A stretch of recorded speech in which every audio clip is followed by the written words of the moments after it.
it is true. It's a question as to how many of the LGBTQ community that can now get married. All the rights haven't been won. This is just a step. How many of them will we be able to win to communism? And what are the circumstances and conditions that sort of make that more possible? And some won't, most. And certainly we're more interested in those who are radicalized. That tends to be the moral press. That tends to be, not exclusively trans people, tends to be the women, you know. But that's not the basis for our solidarity.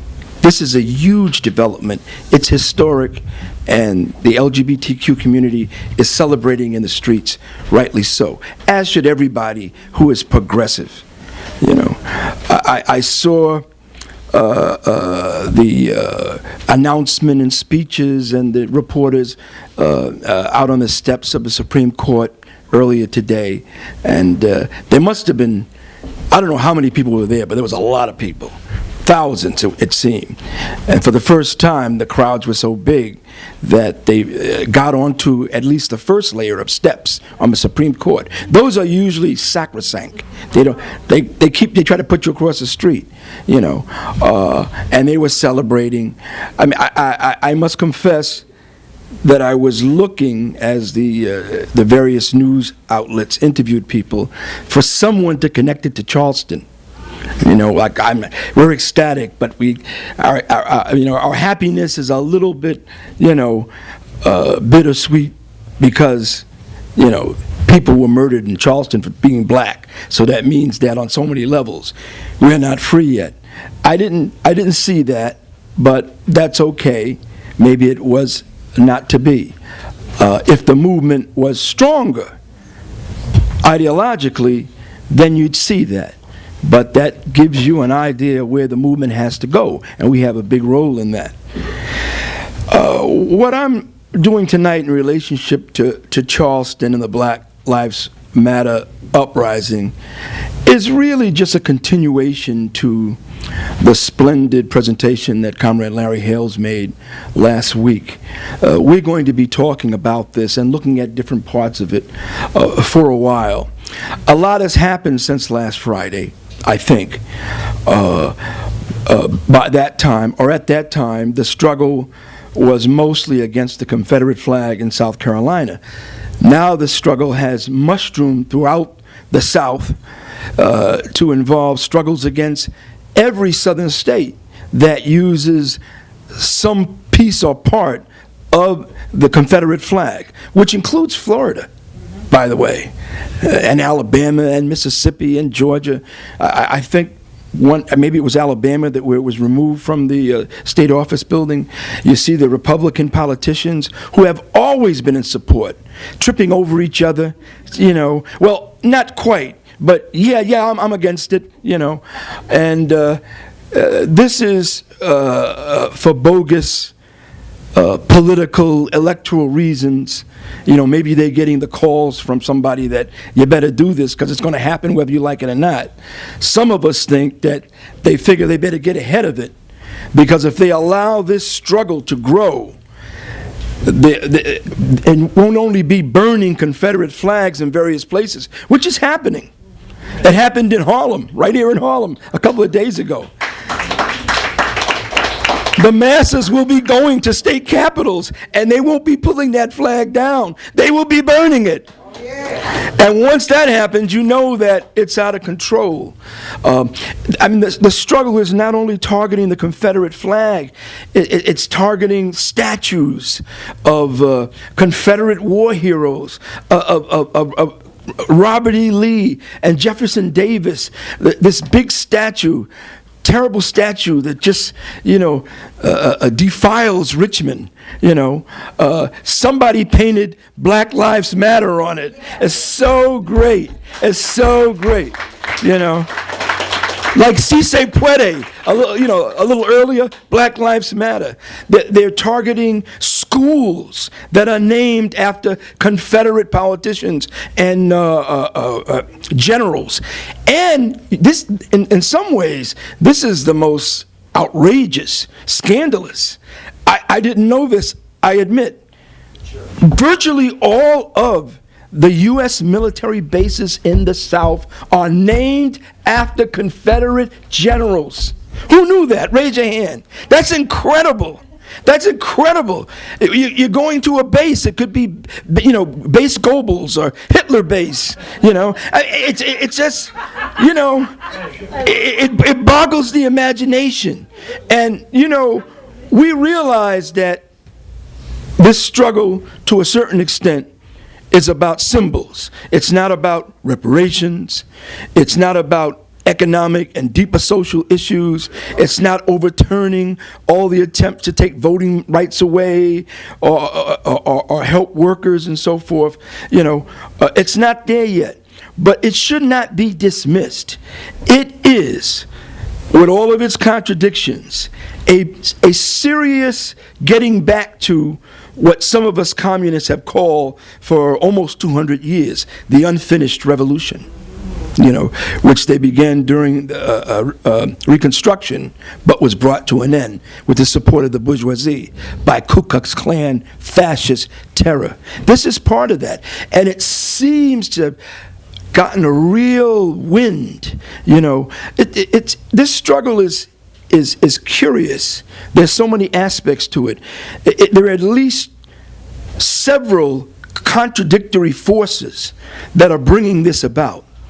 There could be no question that this racist terrorist who murdered in cold blood these 9 black people last week is part of the ratcheting up of violent racism that's always been there, but sort of, was ratcheted up to the 25th power after Obama was elected. It's part of that. And also this desperate, violent, and very dangerous project that some terrorist racists have to see if they can turn the clock around, because they're seeing the working class. They're seeing what the working class looks like. They're seeing the demographics changing. And, it's no coincidence that this guy called his website The Last Rhodesian, because that's how they feel. White supremacy, not only here, but around the world, is coming to an end. And that's a good thing, but it makes some of them more desperate and some of them more violent. And we can't be taken by surprise. But on the other hand, there is this unleashing, as catalyzed by what happened in Charleston, of this pent-up anger against these vestiges. They're not really vestiges. Vestiges means something that is no longer. They may not have the sting, but they are very much in the face of the oppressed and of all progressive people. They have to suffer and walk by flags that, if it was in Berlin, it would be a swastika. Yes. And you can imagine, we just got to get used to it. Walk by the swastika on my way to work, on my way to get a cup of coffee, and some other Nazi general a statue. It's just unbelievable. And this is a political revolution of sorts. We'll see where it goes. We'll see who's in the leadership of it. We'll have to see, is the younger Black Lives Movement going to play a role, have more influence, or will this be a time when the older, more moderate civil rights leadership, which tends to be stronger in the South, is center stage? I think that's all very interesting. The most important thing is that we make sure that we are in it. Here's the danger, comrades. It's all good so far, except for those who were murdered. Here's the danger. Understanding the relationship of white supremacy and fascism and the inclination of the bourgeoisie, or sectors of the bourgeoisie, to plant that, to fund it, and the global economic capitalist crisis.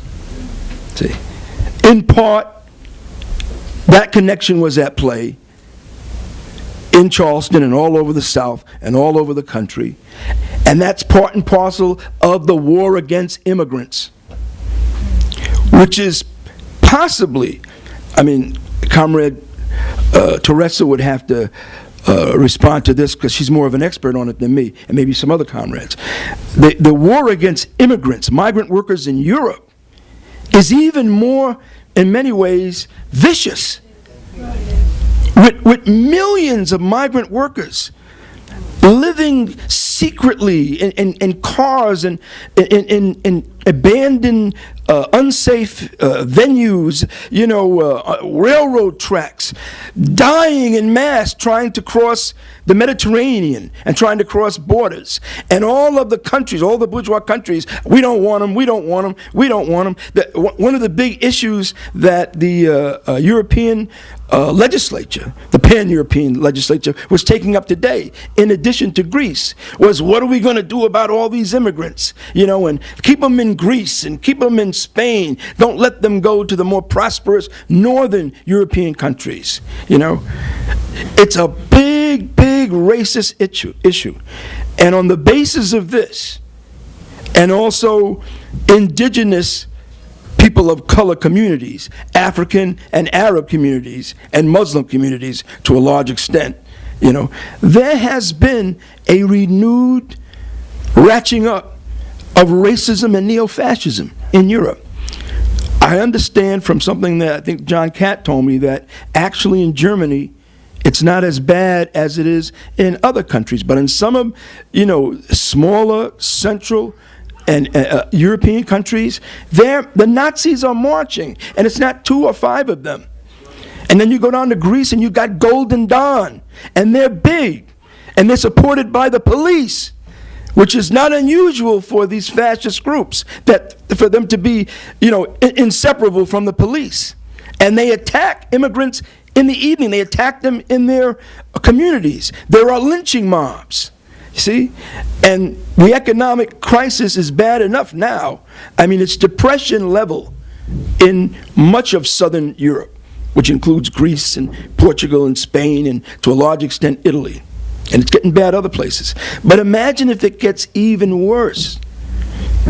And my point is that it's inevitable that it's going to get worse. Around the corner, we don't have a crystal ball. And neither do, the people on Wall Street and the generals of capital. They're in many ways a lot more confused and in the dark than we are. But that said, you can take this to the bank. You won't have anything else in the bank, that there is going to be another collapse of the global financial markets. The only thing we don't know is what will precipitate it. And in a way, that might not be important because there's a precipitating event, which may be Greece defaulting, or some bank in France, defaulting, or some run on some bank, or maybe when the Fed, which has been propping up, not just the U.S., but to a certain extent, the global capitalist markets, propping it up. The markets have been on life support. Some of it was direct infusion of money to the tune of trillions, and some of it is in the way of keeping the interest rates low. They realize that they've run that. They can't continue doing that. So sooner or later, they're going to take that away. But they're fearful that that will be taking a toothpick away from some huge structure that's crazy and falling apart, and it's all going to fall apart when that happens. This is coming. We can't predict it, but as a revolutionary communist organization fighting on behalf of the workers, trying to build a vanguard organization, we have to, no matter what we're doing, we have to think as if we're preparing for it. When that happens, the fascists really go to work. The fascists and neo-fascists want the economic system to collapse because that, in their view, maximizes their appeal. Don't go after the ruling class. Go after the immigrants. Go after black people. Go after trans people. Find them, beat them up, lynch them in alleys. No, they want to turn, as this racist, I forget his name and don't want to remember it really, as this racist says he wants a race war, they want to turn the utter necessity of a class war that we win of historic dimensions into a race war or into a anti-some section of the working class. See? And we have a big problem in this regard.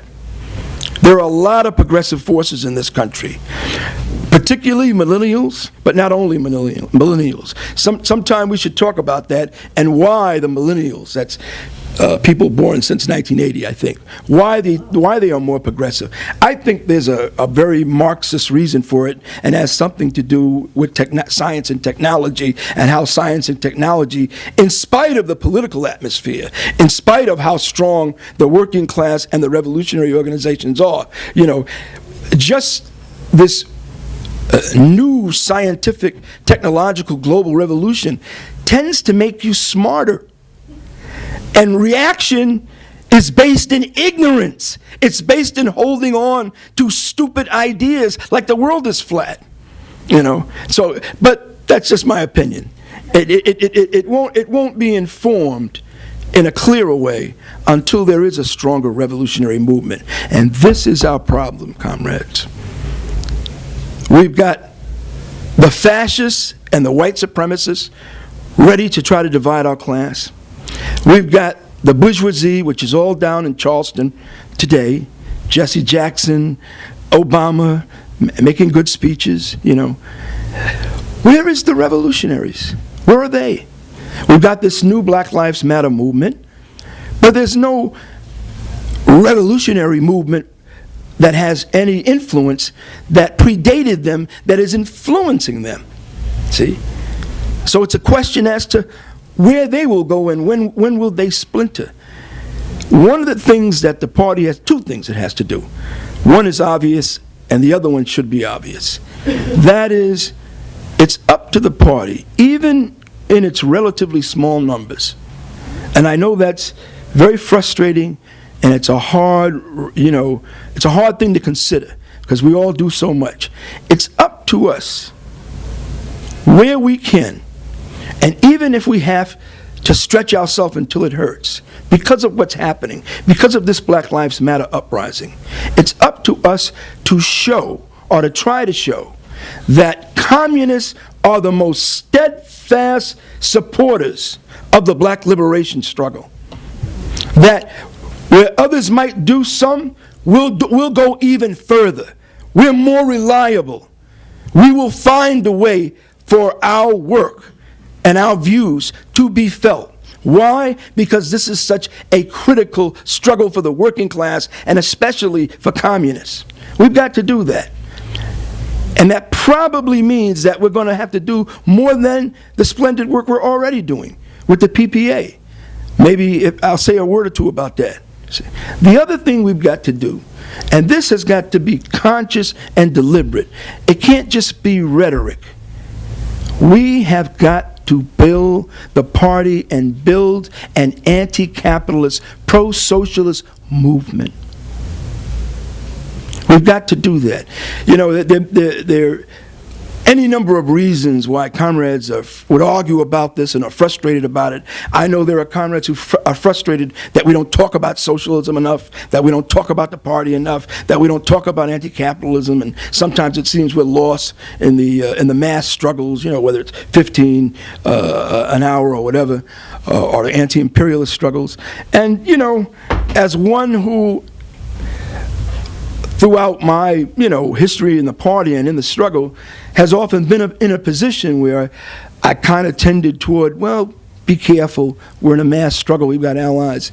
I've kind of moved a little bit away from that to, I don't know, we better start talking about the need to replace capitalism with something, and it better be a much more important priority, Why? Not out of frustration, but more in reaction to the changing world political situation, the deepening of this unprecedented capitalist crisis that reforms cannot solve. It would be one thing if we really felt, and I can't imagine an argument for this, certainly not in our ranks, I'm sure there are in some other ranks, if we really felt that reforms could solve the capitalist crisis, Well, that's another argument probably for another organization, not us. But clearly that is not true. Certainly we must be in the trenches with the workers, fighting for everything that they need, from, some concession that makes it possible for LGBTQ people to at least, share benefits, be legal, et cetera, et cetera. But that is no substitute for a revolutionary direction that is consciously and strongly anti-capitalist and pro-socialist. If we don't do that,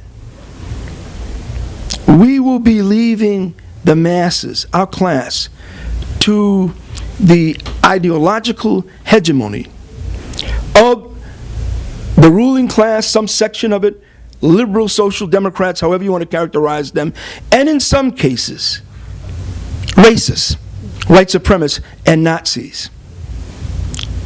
And we can't afford to do that, no matter how small we are. In the coming weeks and months, I think the party's job is going to have to be to go back to the drawing board and look at this whole question. Look at the Black Liberation Movement, look at Black Lives Matter movement, look at what we're doing with the PPA, look at the economic developments, the struggles around in the unions, look at the dangers, what the racists are doing, look at the world situation, China, Russia, Iran, and come up with a refined and even more revolutionary strategy. And that we're going into an election year. And so it makes it the perfect time for that. Thank you. We may yet see some reaction from the reactionaries to some of these developments. We shouldn't consider that that's closed. It's hard to imagine that they won't try to do something, But I say that to say this. They're clearly not strong enough to do it today, and probably not strong enough to do it tomorrow. And it is a hell of a thing for these protests day after day against the Confederate flag in Charleston to take place. And they're not met with some racist white supremacist supporters. It's a sign, and again, it's a tentative sign, that the demoralization amongst the most racist elements is very deep. And on a bigger level, it's a sign that the social basis for white supremacy is at the very least, diminishing. It would be wrong, and I think naive, to think that it's gone, because it will raise its ugly head, maybe desperately so. But it's diminishing. That the working class, the new working class movement, is evolving and changing so quickly. And it's evident, in the victories of the LGBTQ movement too. To a certain extent, it's the same process. With a lot to be done, and the most oppressed being left behind to some extent or another. But it makes the need to sharpen the maximum program even greater.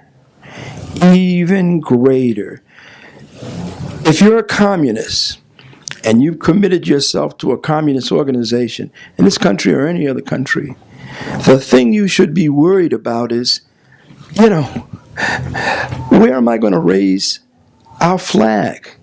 Where are we going to let the people know, young or whatever generation, that we exist and we offer a revolutionary way out? The time should not come when you Google, who's the biggest opponent to capitalism, and you get the Pope. And you know, I wouldn't be surprised. I wouldn't be surprised if you did that, and that might happen. You know, the Pope is not the center of opposition to world imperialism and capitalism. The working class and its vanguard should be. We've got an important historical claim to stake, and a lot depends on it. Fortunately, we have some time, but I only say this because, you know, the road gets clearer. I mean, our tactics may move around this way or that way, but the road that we're marching down as this capitalist crisis, global capitalist crisis, deepens, and we wait for the next big event, the next big shoe to drop, whether it's a financial crisis or a war or whatever. I think the road that we have to march down as a party and try to lead others down, it's illuminating. It's becoming clearer. There'll always be some confusion. There'll always be a step forward, 2 steps backwards. But, you know, we got to stay on that road.